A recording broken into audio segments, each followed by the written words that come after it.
नमस्कार जी। कहानियाँ यादों की में आपका स्वागत है। प्रस्तुत है मेरी आज की कहानी, लड़ना ज़रूरी है। जी हाँ, पूरे गांव में पूछिए, इस गांव में मर्द कौन है? निर्विरोध रूप से एक ही उत्तर मिलेगा, राज राजेश्वरी देवी। जी हाँ, यह इस हवेली की मालकिन, 3 शेर बेटे, 3 बहुएं, 8 पोते पोतियाँ, दूर तक फैले खेत, गाय भैंसे और पीछे की दुकानें, इन सब की मालकिन वही है। उनका कहना एक फैसला होता है।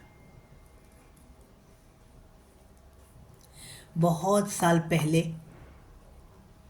जब उनके तीनों बच्चे बहुत छोटे ही थे, तभी खेत में काम करते हुए उनके पति निरंजन देव की सांप के काटने से मृत्यु हो गई थी। उस वक्त सबको लगा था कि यह बेचारी औरत पूरे घर में यह सब कुछ कैसे संभाल पाएंगी। इतनी खेती, दुकानें, इन सब का हिसाब किताब अब कैसे होगा, कौन संभालेगा। अब यह सहानुभूति थी, चिंता थी, या लोगों का लालच। लेकिन राज राजेश्वरी जी के 9 भाइयों ने आकर के पूरे घर को, क्रिया तक ही नहीं, जब तक राज राजेश्वरी देवी पूरे घर को संभालने लायक नहीं हुई, तब तक उन्होंने संभाला। और राज राजेश्वरी देवी ने अपनी सास को भी, जो कि पहले ही बीमार रहती थी और निरंजन के बाद तो जिन्होंने खटिया ही पकड़ ली थी, उनका भी उसने ख्याल रखने में कोई कोताही नहीं बरती। अब राज राजेश्वरी देवी की ही छोटी बहू सुनीता, वो बहुत दब्बू और डरपोक थी। वो तो राज राजेश्वरी की आवाज़ सुनते ही कांप जाती थी। और फिर ऐसा हो भी क्यों ना, अब बेचारी सबसे छोटी, उसके ऊपर में 2 जेठानियाँ, राज राजेश्वरी जैसी सास, और पति भी जिसका शहर में रहता हो, और छोटे छोटे 2 बच्चों का लालन पालन भी करना, बहुत मुश्किल ज़िंदगी हो रही थी। लेकिन जैसी परमात्मा की इच्छा, उनके पति दामोदर, राज राजेश्वरी जी के छोटे बेटे, जब स्कूल में उनको दाखिल करा, तब वह नया नया इंग्लिश मीडियम स्कूल गांव में खुला था। तब से ही उनके पति को जो पढ़ाई का शौक़ चढ़ाया, और उन्होंने एक सरकारी पेपर पास करके सरकारी नौकरी भी पा ली थी। अब दिल्ली में वह सरकारी नौकरी करते थे और कभी कभी ही गांव में आते थे। लेकिन अब के जब उन्होंने आकर के कहा कि माता जी, मेरे को सरकारी मकान भी मिल गया है और अब मैं सुनीता और बच्चों को भी साथ लेकर के जाना चाहता हूँ, तो राज राजेश्वरी जी ने रोका भी नहीं। और सुनीता अब जब दामोदर के साथ पहली बार शहर में दूसरी मंजिल पर अपने घर पर आई, तो ऐसा लगा कि अपने घर की हवा ही कुछ और होती है। एकदम पूरा राज उसका चलना है, किसी की सुननी नहीं, किसी का। खुशी के मारे मानो उनको तो बहुत खुशी हो रही थी। पूरा शाम, हालांकि ज़्यादा सामान वो नहीं लाए थे, पर फिर भी वह पूरा दिन सामान को लगाने में ही लगी रही। दूसरे दिन जब दामोदर दफ्तर गए, तो उन्होंने कहा था कि गोलू को भी अब मैं अगले हफ्ते से स्कूल जाना है, मैंने उसका नाम स्कूल में लिखवा दिया है। तो गोलू का साथ, और फिर गोलू के भी स्कूल की तैयारी करने में वह व्यस्त थी कि तभी दरवाजे पर खटखटाहट हुई। उन्होंने दरवाज़ा खोला तो देखा एक महिला खड़ी थी। सुनीता इससे पहले उन्हें बोलती, साथ वाले फ्लैट का भी दरवाज़ा खुला, उधर से भी एक महिला झांकने लगी। इससे पहले कि वो बाहर खड़ी महिला को पूछती आप कौन है, आप अंदर आए, उससे पहले ही वो चिल्ला कर पड़ी, तुम हो जो इस घर में आए हो? हाँ जी, सुनीता ने कहा। तंग कर दिया तुमने तो हमको। पूरा शाम, पूरा दिन, पूरी रात ठक ठक ठक करके हमारे सर में दर्द कर दिया। अपना सामान जमाना है तो धीरे जमाओ, हमारे को क्यों तंग करते हो? अरे ये क्या था? ये क्या बात हुई?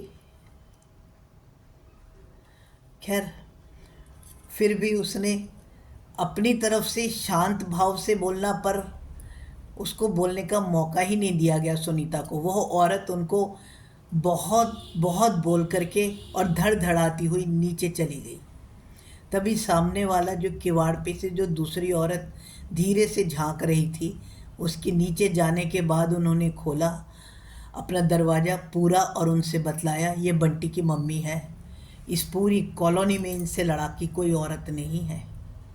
इनके कारण ही तो मिसेस गुप्ता अपना मकान खाली करके चली गई थी। हे परमात्मा, अगर हमको भी मिल जाए ना दूसरा मकान, हम भी यहाँ से निकल लें। मैंने इनको कहा तो हुआ है, इसके साथ रहना तो नरक के जैसा है। लो, आसमान से गिरे और खजूर में अटके। खैर, सुनीता ने जब दामोदर को बतलाया तो दामोदर ने कहा, तुम्हारे को क्या ज़रूरत पड़ी है? ये कोई गांव थोड़ी ना है यहाँ सबसे संबंध बनाने की। तुम अपने घर में आराम से रहो, चैन से रहो।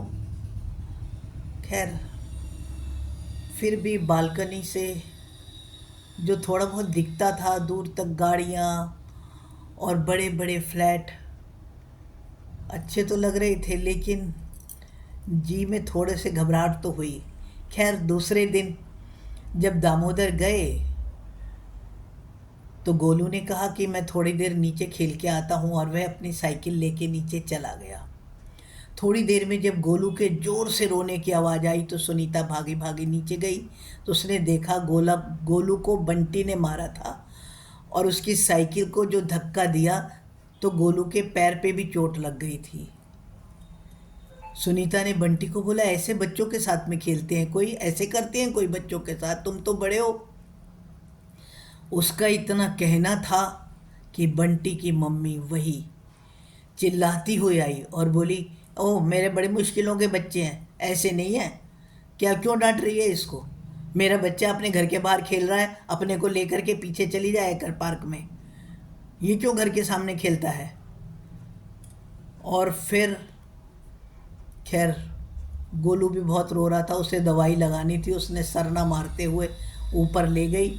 और फिर उसके बाद में वे गोलू और पिंकी को लेकर के बाहर पार्क में ही खेलने लगे, क्योंकि दामोदर भी उनकी नहीं सुनता था। वह तो यही कहता था, भाई तुम्हारा अपना घर है, तुम आराम से रहो, तुम्हें इनसे लड़ने की क्या ज़रूरत है। वो समझ ही नहीं पाता था कि ये कितनी मुसीबतों से गुजर रहे हैं।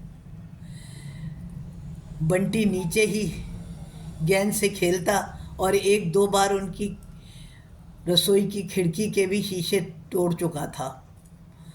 खैर, अब बहुत बहुत परेशानी होती थी। अब तो सुनीता को अपना वही गांव ही भाने लगा था, चाहे कुछ भी था, पर ऐसे तो उसके गोलू को नहीं सहना पड़ता था।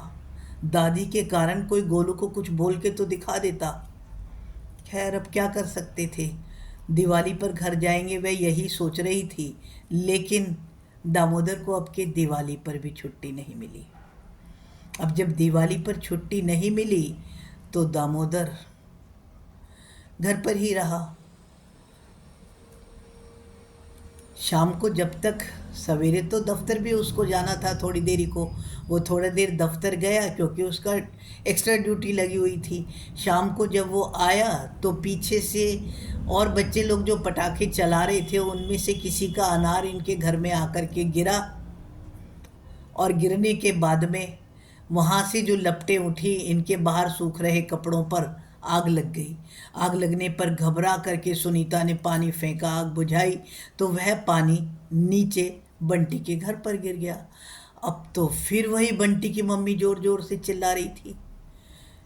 दिवाली का दिन, त्योहार का दिन, और उसने जो बुरा बुरा बोल रही थी, इसने सुनीता ने उनको शांत भाव से कहा हमारे घर में आग लग गई थी। अरे आग तुम्हारे घर में लगी थी तो हमारे घर में पानी क्यों फेंका? खैर, वो दिन भी कट गया।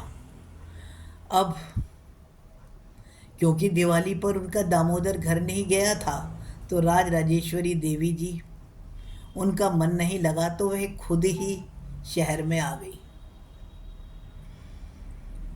जिस दिन वे घर आई, गोलू की तो खुशी का कोई ठिकाना ही नहीं रहा। सवेरे से दादी को देख करके वह बहुत खुश हुआ, दादी से बहुत सारी बातें करी।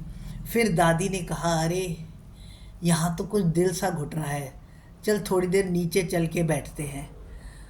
गोलू कुर्सी ले गया और दादी आराम से जा कर के नीचे बैठ गई। गोलू भी अपनी साइकिल लेकर के वहीं खेलने लगा।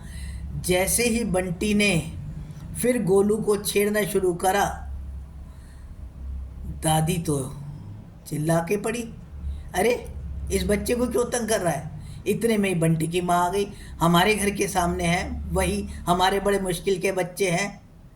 अरे मुश्किल के बच्चे तेरे घर के सामने, ये जगह तेरी खरीदी हुई है, ये घर तुम्हारे हैं। आज सरकार में तेरा आदमी मर जाए, उसकी नौकरी छूट जाए तो ये मकान तो चला गया, ये तुम्हारा मकान है क्या? हमारे गोलू पर तो ऐसे ही इतने बड़े बड़े वो रखे हैं, खेत के खेत गोलू के नाम करूँगी।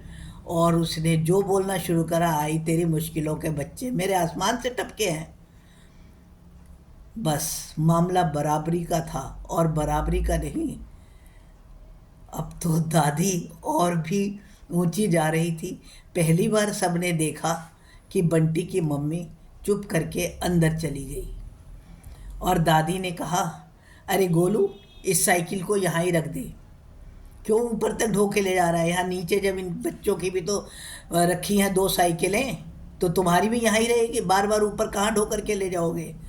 और आखिर में गोलू की साइकिल भी वहीं उनकी साइकिलों के साथ खड़ी कर दी गई। हालांकि सुनीता को तो बहुत डर लग रहा था, लेकिन माताजी के सामने तो वो भी नहीं बोल सकती थी। दूसरे दिन फिर जब गोलू उतरा तो उसने देखा उसकी साइकिल की हवा निकली हुई थी। खैर, दादी माँ को गोलू ने कहा ये हवा ना बंटी ने निकाली है। दादी ने कहा तू इसकी दोनों साइकिलों की हवा निकाल दे, मैं देखती हूँ। और कुर्सी लेकर बैठ गई और ऊपर से पंप ला करके गोलू की साइकिल में तो हवा भर दी। अब गोलू जब साइकिल चलाने लगा तो बंटी जैसे ही आया, उसने देखा साइकिल में हवा निकली हुई है। उसने अपनी मम्मी को जैसे ही बुलाया तो शोर मचने लगा। मम्मी ने जैसे ही शोर मचाना शुरू करा कि ये साइकिल की हवा किसने निकाली, इससे पहले कि वो ज़्यादा बोलती, राज राजेश्वरी देवी बोली अरे शहरों में बैठ के सोने के सिवा तुम्हें कोई काम भी है या नहीं? तुम्हें यह ना पता तेरे घर के बाहर खड़ी हुई साइकिल, उसकी हवा किसने निकाली? ख्याल रखना चाहिए, उल्टा हमारी भी कि रखे तुम्हारे घर के बाहर क्या है, सोती रहती है सोती रहती है। उसको जो डांटा, और अब वह तड़ी से बैठती थी। गोलू मज़े से खेलता था। गोलू के दोस्तों की चौकड़ी भी वहाँ पर जमने लग गई थी, और बॉल से अगर बंटी खेलना चाहे तो दादी सामने बैठी है। अगर दादी को जरा सी भी बॉल लग गई तो अब तो उसको भी पता था कि मेरी मम्मी तो हार ही जाएगी। खैर, अब धीरे धीरे बंटी की मम्मी थोड़ा नरम पड़ती जा रही थी, और आपको हैरानी होगी कि इस लड़ाई का नतीजा ये नहीं हुआ। बंटी की मम्मी अब खुद ही राज राजेश्वरी जी को नमस्ते करने लगी थी, और गोलू अब पूरा चौड़ा होकर के आराम से रहता था। जब गोलू ने बतलाया एक बार कि मम्मी ने ना दिवाली वाले दिन इस बंटी की मम्मी ने बहुत सुनाया था, क्योंकि पानी जो था ना वो मम्मी ने फेंक दिया था, घर में आग लग गई थी, तो इसने बोला था पानी हमारे घर में क्यों फेंका? अच्छा देखती हूँ। दूसरे दिन राज राजेश्वरी जी ने सवेरे सवेरे उठी, और उठने के बाद में उन्होंने देखा जब बंटी के पापा दफ्तर के लिए तैयार होकर जा रहे थे तो उन्होंने ऊपर से पानी उठाया लोटे से और बंटी के पापा के ऊपर डाल दिया। नीचे से सिर्फ चिल्लाने की आवाज़ आ रही थी। जोर जोर से चिल्ला रहे थे। उसने कहा, तुमने हमारे घर में पानी कैसे फेंका? अरे पानी है ये तो जल है। हम तो सूरज को अर्घ दे रहे हैं, जल दे रहे हैं। तुम्हारे को ना पूजा का पता ना पाठ का पता, पानी दे दिया। पानी ही तो है। अच्छा हुआ इतना शुद्ध जल पड़ा है। और अपने कपड़े बदल लेगा वो, और हम तो देंगे ही। अपने घर से सूरज देख रहे हैं, तेरे घर से थोड़ी ना देख रहे हैं। और थोड़ी देर तक तो लड़ाई की आवाज़ जोरों पर थी। सुनीता डर रही थी, लेकिन धीरे धीरे वो आवाज़ें आनी बंद हो गई और शायद बंटी के पापा अपने आप ही शर्ट बदल कर चले गए। श्रोतागण, विश्वास कीजिए, दादी तो चली गई थी, लेकिन बंटी की मम्मी ने अब लड़ना काफ़ी कम कर दिया था। जाते जाते दादी अपनी बहू सुनीता को ही डांटते हुए यही कह के गई, अरे अपने आप चलाना है तो चलाना सीख। मुझे देख, मैंने पूरे गांव से टक्कर ली। तू अगर इस तरीके से डरपोक रहेगी तो अपना घर भी नहीं चला पाएगी। अगर बाहर रहना है तो बाहर रहने के तौर तरीके सीख। जी हाँ, खैर अब तो बंटी की मम्मी भी नहीं लड़ती थी और वह आराम से वहाँ पर रह रहे थे। कभी कभी दादी आती थी, जाती थी, और अब तो वह बंटी की मम्मी उनके पैर भी छूती थी। तो इसीलिए ही श्रोतागण, मुझे लगता है लड़ाई जानना भी ज़रूरी है। आपका इस बारे में क्या ख्याल है? कमेंट में बतलाइए। धन्यवाद जी।